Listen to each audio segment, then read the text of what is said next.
selamat datang di Marketing Talk Mahasiswa, podcast tempat kita ngobrol santai tapi berbobot soal dunia pemasaran. Saya Aulia Putri Azahra dengan NIM 17106241448. Dan saya Hana Nabila dengan NIM 17106241154.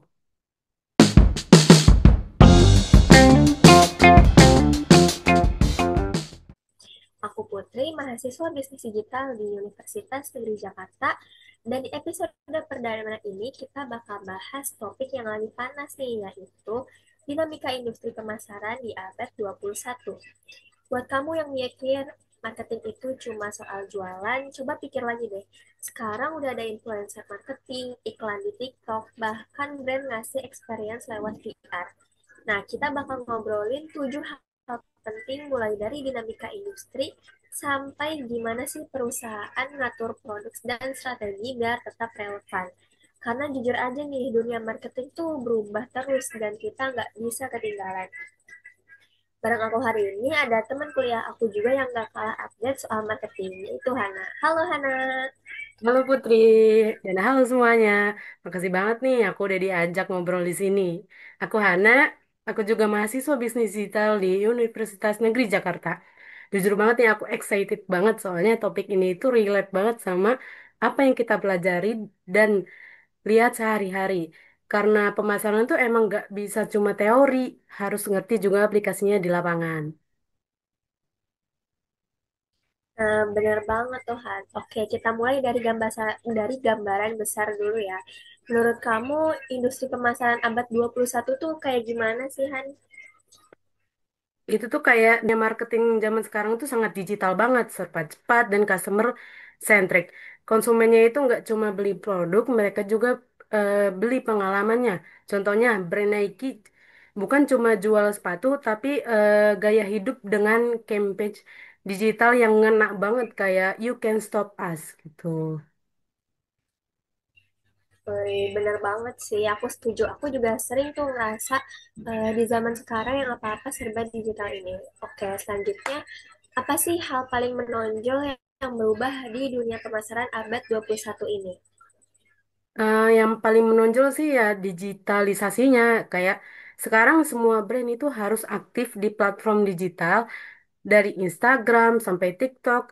Dan lebih dari itu konsumen juga makin melek tentang informasi-informasi yang ada. Jadi brandnya itu dituntut untuk lebih transparan. Nah contohnya itu kayak Erigo tuh awalnya cuma brand lokal, tapi kena gencar marketing di TikTok dan ikut New York Fashion Week.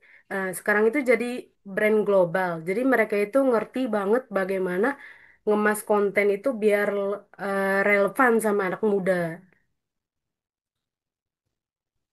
Setuju banget sih. Terus perencanaan pemasaran tuh penting banget kan ya, tapi realitanya gimana sih perusahaan ngejalaninnya sekarang? Nah, itu betul banget. Nah, jadi perusahaan-perusahaan sekarang itu banyak yang memakai tools kayak SWOT gitu, analisis customer personal dan smart goals. Itu buat nyusun strategi-strategi marketing mereka. Nah, misalnya itu kayak Tokopedia, kayak nentuin segmentasi, promosi dan channel distribusi yang beda buat masing-masing kategori produk mereka. I see. Oke, selanjutnya kesalahan umum apa sih yang sering dilakuin sama bisnis yang nggak punya rencana marketing yang jelas? Jadi biasanya tuh mereka tuh nggak tahu target pasarnya itu. Akhirnya iklannya itu jadi nyasar atau melenceng gitu ya. Terus gak punya positioning yang kuat. Jadi produknya itu susah dibedain sama pesaing-pesaingnya atau kompetitornya gitu. Dan yang paling bahaya mereka itu nggak punya indikator sukses gitu. Nggak tahu campaign-nya berhasil atau enggak. Intinya tanpa rencana marketingnya itu jadi relak relatif alias cuma ngikutin tren tanpa strategi yang jelas gitu. Oke, sekarang brand juga dituntut peduli lingkungan dan bisa masuk pasar global ya. Nah, iya bener banget. Contoh gampangnya itu ya Unilever gitu. Mereka ngembangin produk ramah lingkungan sekaligus lokal relevan gitu. Di Indonesia mereka bikin sabun Lifebuoy, edisi Ramadan, tapi tetap dorong edukasi soal keberhasilan. Nah, itu gabungan antara pemasaran global dan berkelanjutan. Oke, bagus banget tuh. Mungkin bisa ditiru ya dari brand Unilever. Selanjutnya, menurut kamu masa depan marketing lokal nih makin mengarah ke globalisasi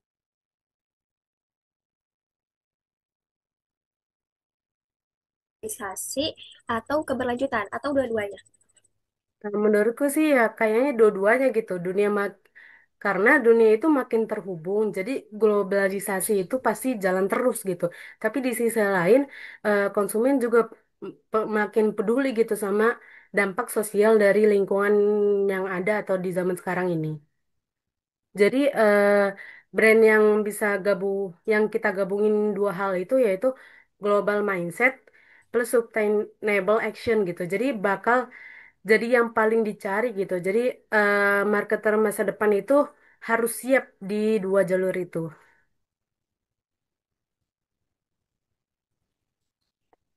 Oke, nah ini nih yang sering disepelein, data. Padahal peran sistem informasi marketing gede banget kan ya? Nah, iya bener banget. Data itu adalah pondasi perusahaan-perusahaan itu. Jadi perusahaan kayak Shopee pakai sistem CRM dan big data itu buat melihat pola belanja dari konsumennya. Jadi mereka itu bisa kasih promo yang personalized sesuai kebiasaan kita. Bahkan waktu buka aplikasi yang muncul itu sesuai dengan histori kita gitu. Oke, selanjutnya menurut kamu kenapa sih banyak bisnis eh, masih lebih sering pakai feeling daripada data buat ambil keputusan? Menurut aku kenapa mereka bisa sering pakai feeling daripada data buat ngambil keputusan itu karena kelihatannya itu lebih cepat dan praktis, tapi itu tuh beresiko gitu.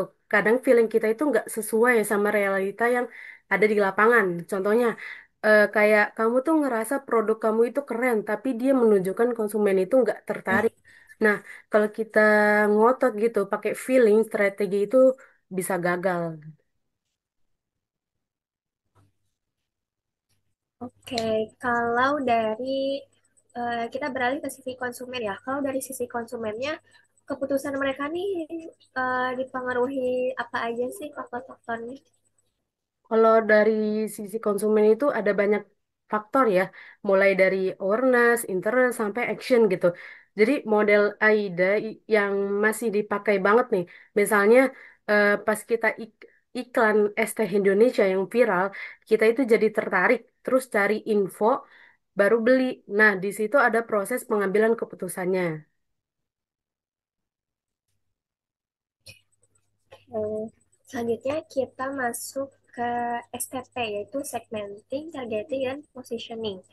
Nah, STP ini juga basic tapi powerful banget ya. Bisa kasih contoh penggunaannya? Nah, tentu saja contohnya itu kayak Indomie gitu. Mereka itu punya banyak varian rasa, segmentasi mereka itu berdasarkan usia dan lokasi. Jadi targeting ke semua kalangan dan positioningnya itu sebagai mie instan terjangkau tapi tetap enak gitu. Sementara Lemonilo itu beda lagi segmentasinya itu segmentasi sehat gitu. Nah, targetingnya itu mereka itu ke milenial urban gitu. Dan positioning mereka itu sebagai mie sehat tanpa MSG. Ya, berarti STP itu emang penting banget gitu ya. Nah, terakhir, manajemen produk. Gimana sih brand ngelola produk biar terus diminati? Nah, biar brand kita itu terus diminati sama konsumen-konsumen, jadi perusahaan-perusahaan itu harus pinter ngatur portofolionya itu. Misalnya Apple tuh jago banget bikin lini produk dari iPhone SE sampai Pro Max. Nah, dari itu tuh beda segmen, beda harga, tapi semua terintegrasi gitu. Jadi mereka juga rajin inovasi biar fitur produknya mereka itu tetap relevan. Oke, lengkap banget ya ternyata dari mulai tren industri sampai teknik ngatur produk. Nah, jadi marketing itu bukan cuma soal promosi, tapi gimana sih kita ngerti konsumen dan bikin strategi dari A sampai Z. Nah, iya, bener banget. Dan sebagai mahasiswa, kita tuh bisa gitu, mulai dari sekarang, belajar dari brand-brand di sekitar kita, dan praktiknya itu bisa lewat project-project kecil. Bener banget tuh apa kata Hana. Jadi mungkin sesi podcast kali ini udah selesai ya. Terima kasih banyak buat Hana atas insight-nya yang luar biasa. Kita udah ngebahas banyak hal nih, hal-hal penting mulai dari tantangan industri pemasaran saat ini hingga strategi global dan manajemen produk. Nah, buat kamu yang pengen terus belajar strategi pemasaran terbaru, jangan lupa subscribe podcast Marketing Talk Mahasiswa dan share ke teman-teman kamu yang sedang kuliah atau kerja di bidang marketing. Sampai jumpa di episode selanjutnya. Bye-bye.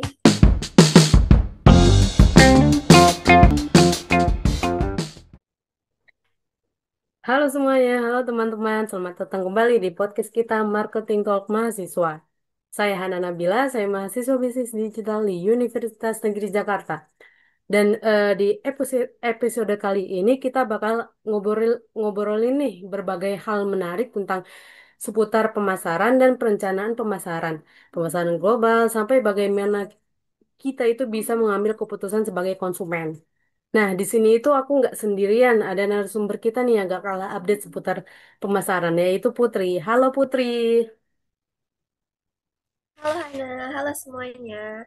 Makasih banget udah diajak ngobrol di sini. Aku Putri, juga mahasiswa bisnis digital di Universitas Negeri Jakarta.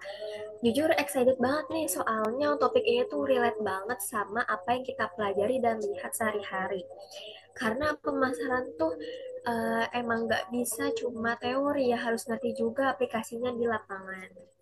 Nah, bener banget Putri. Jadi di sini itu kita bakal ngebahas semua itu. Tapi sebelumnya, kalian tahu nggak sih kalau lebih dari 80% perusahaan global itu sekarang udah mulai serius nih pakai segmentasi pasar buat ngembangin bisnis mereka. Nah, penasaran nggak kenapa itu penting? Yuk langsung aja kita bahas. Jadi yang pertama itu seiring berkembangnya teknologi yang begitu pesat di zaman sekarang, dinamika industri pemasaran abad 21 ini itu telah mengalami perubahan yang sangat-sangat cepat gitu.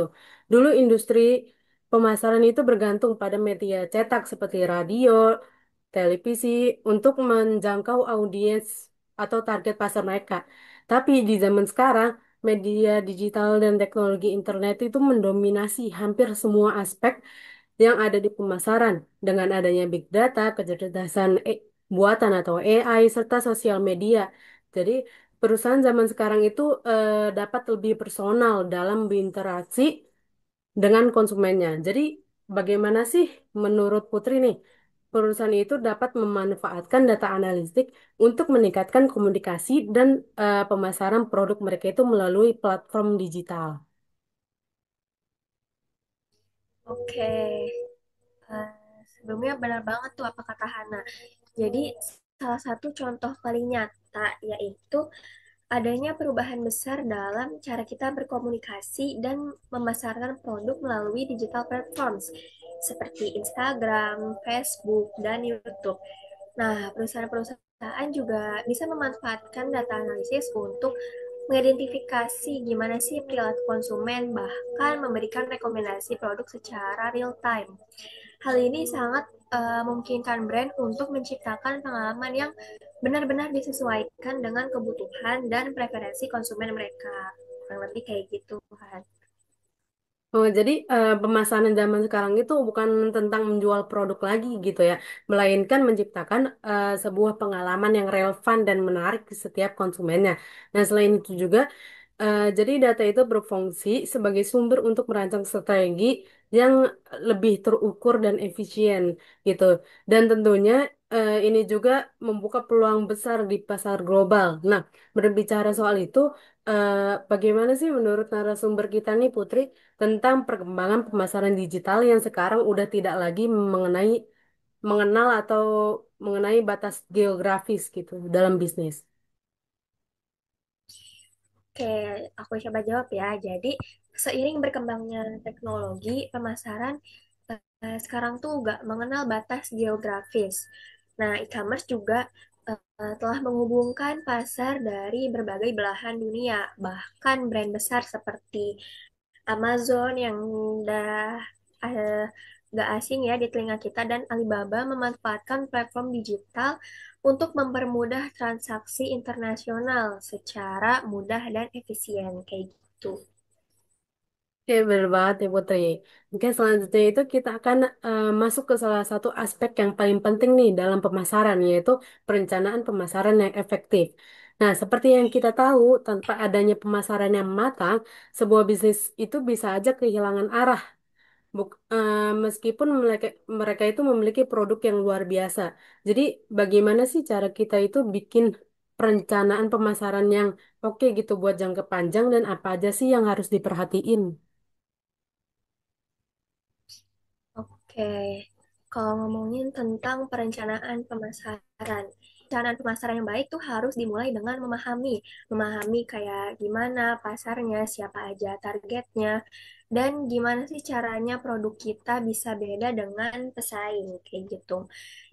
Selain itu, dalam perencanaan pemasaran, langkah pertama adalah analisis pasar dan pelanggan untuk memastikan produk atau layanan yang ditawarkan sesuai nih dengan kebutuhan dan keinginan mereka. Salah satu teknik yang sering digunakan adalah analisis SWOT yang membantu mengidentifikasi kekuatan, kelemahan, peluang, dan ancaman. Gitu. Oh, jadi gitu ya. Jadi setelah kita perlu membuat rencana yang spesifik, terukur dan realistis, jadi bukan hanya menjual produk saja gitu, tapi harus ada tujuan yang jelas, seperti meningkatkan brand awareness, menarik lebih banyak pelanggan, atau bahkan memperluas pasar kita itu ke wilayah yang baru gitu.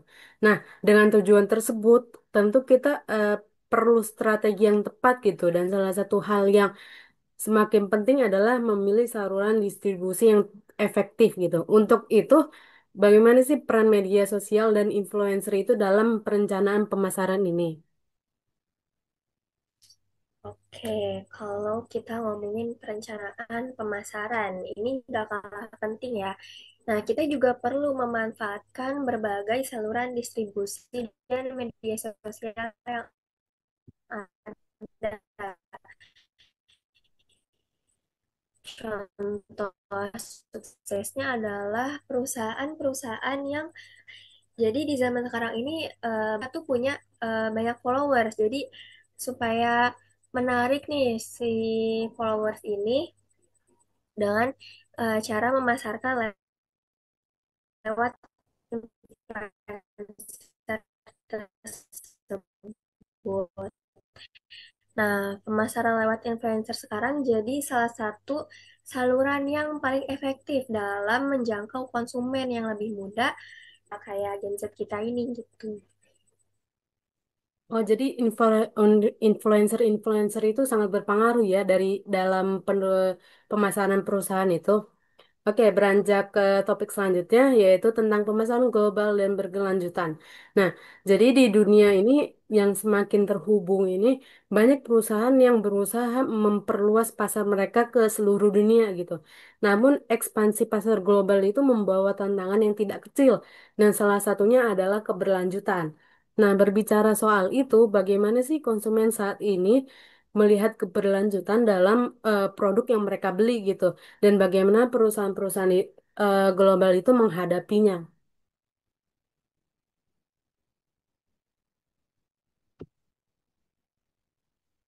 Banyak konsumen yang sangat peduli dengan aspek keberlanjutan dan dampak lingkungan dari produk yang mereka beli.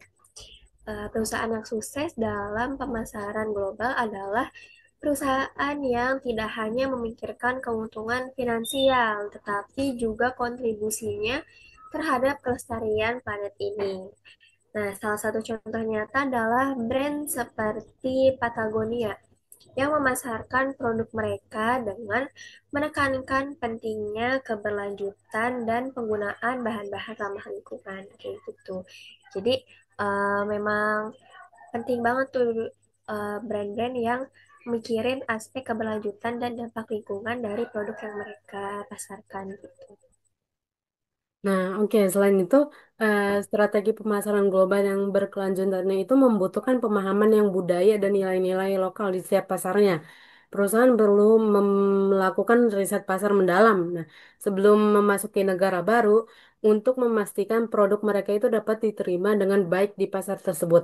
Tapi keberlanjutan ini nggak hanya soal produk, ada aspek lain yang nggak kalah penting gitu. Nah, bagaimana perusahaan dapat memastikan bahwa strategi mereka itu sudah cukup tata kelola yang baik gitu. Sudah mencakup tata kelola yang baik.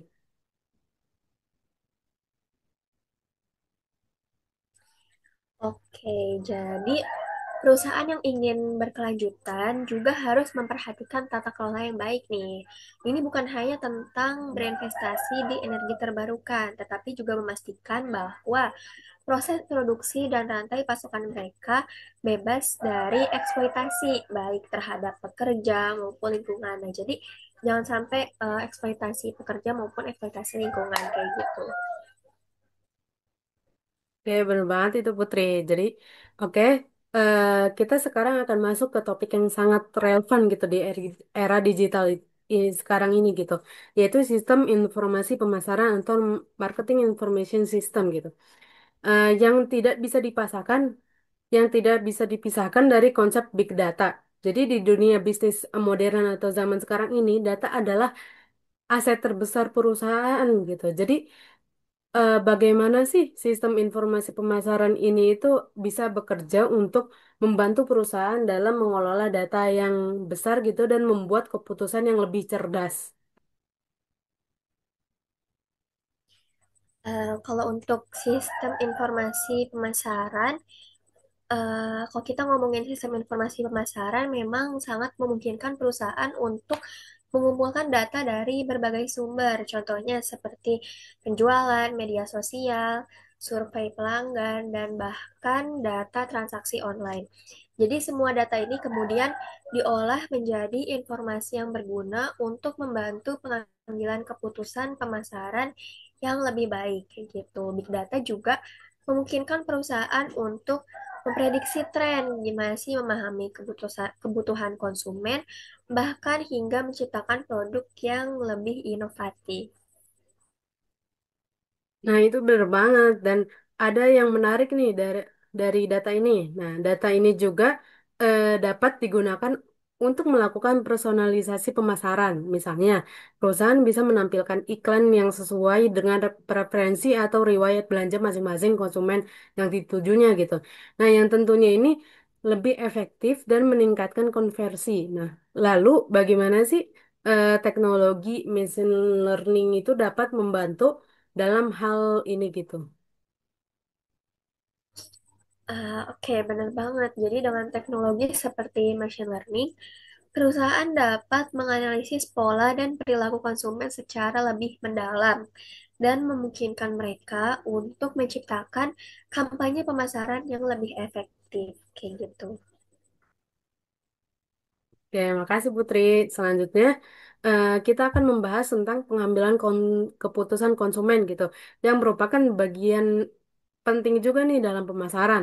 Nah, semua produk dan layanan yang ada di pasar saat ini itu tentunya bertujuan untuk memenuhi kebutuhan konsumen gitu. Namun, bagaimana sih sebenarnya konsumen itu membuat keputusan untuk membeli gitu produk-produk mereka ini?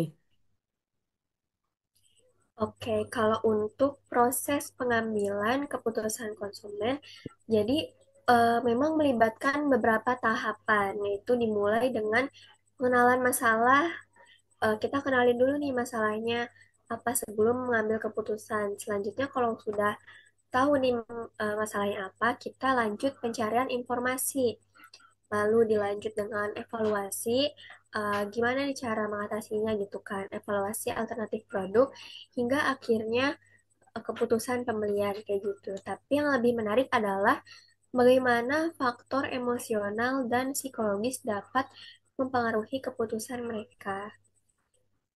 Oh, jadi salah satu contohnya itu kayak produk yang memiliki nilai emosional tertentu gitu, seperti brand tertentu yang memberi konsumen rasa status atau kepuasan pribadi. Jadi ini adalah faktor penting yang harus dipahami oleh pemasaran untuk membuat strategi yang lebih tepat sasarannya. Oke, selanjutnya kita akan membahas tentang segmenting, targeting, dan positioning atau STP gitu. Jadi, gimana caranya perusahaan memilih segmen yang tepat untuk nentuin posisi mereka itu di pasar. Oke, kita mulai dari segmenting dulu ya. Jadi, menurut kamu nih ya, Put, jenis-jenis segmentasi pasar apa aja sih yang penting gitu buat perusahaan-perusahaan di zaman sekarang? Oke, jadi segmentasi pasar itu penting banget buat ngeliat siapa sih yang jadi target kita kayak gitu. Nah, ada segmentasi berdasarkan demografi, geografis, psikologis, dan perilaku. Misalnya nih, H&M pakai segmentasi psikografis. Untuk apa? Untuk menyasar konsumen yang suka gaya hidup modis kayak gitu. Sementara Coca-Cola segmentasinya berdasarkan usia dan pendapatan. Oh, jadi berarti kita itu bisa nentuin ya siapa yang mau kita tuju berdasarkan karakteristik tertentu. Nah, setelah segmentasi, kita juga ini harus pilih target pasar. Gimana sih caranya targeting yang efektif gitu? Kalau soal targeting, jadi targeting itu soal pilih segmen yang paling menguntungkan buat perusahaan. Nah, jadi kita harus lihat dulu nih seberapa besar segmennya, ada potensi growth-nya atau enggak, dan gimana kompetisinya. Misalnya, Apple pilih segmen premium karena mereka ngasih produk yang high end gitu kan, yang memang cocok buat konsumen dengan daya beli lebih tinggi. Oh, jadi mereka itu lebih fokus gitu ya ke segmen yang punya potensi besar. Nah, ya sekarang ngomongin positioning, selanjutnya itu gimana sih perusahaan itu pos bisa bikin posisi produk mereka itu di benak konsumen gitu.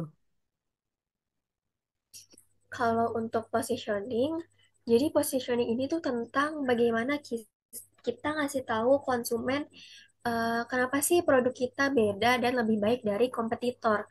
Contohnya ini ada Volvo. Jadi Volvo memposisikan diri mereka sebagai mobil yang paling aman, sementara Tesla punya positioning sebagai mobil listrik premium yang ramah lingkungan. Gitu. Oh, jadi positioning itu benar-benar nentuin ya siapa diri kita di pasar dan kenapa konsumen itu harus pilih kita gitu. Oke, terakhir itu kita akan membahas tentang manajemen produk dan bagaimana mengolah siklus hidup produk. Nah, setiap produk itu memiliki berbagai fase gitu, dari pengembangan, peluncuran, hingga penurunan di pasar gitu. Oleh karena itu, manajemen produk yang sangat penting. Nah, bagaimana sih perusahaan itu dapat mengelola semua tahapan ini itu dengan baik gitu? Oke, jadi proses manajemen produk ini tuh mencakup banyak aspek.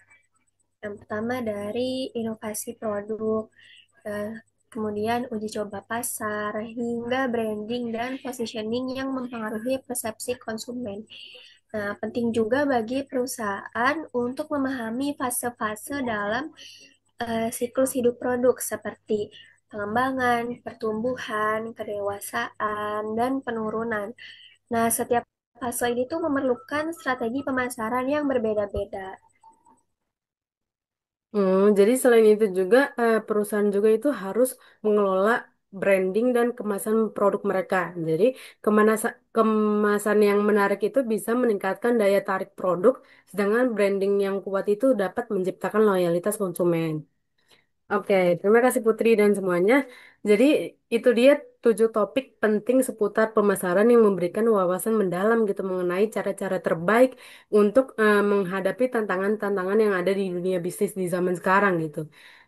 Jadi terima kasih Kalau Putri atas tutorial. penjelasannya yang sangat berwawasan luas dan terima kasih juga yang telah mendengarkan podcast kali ini.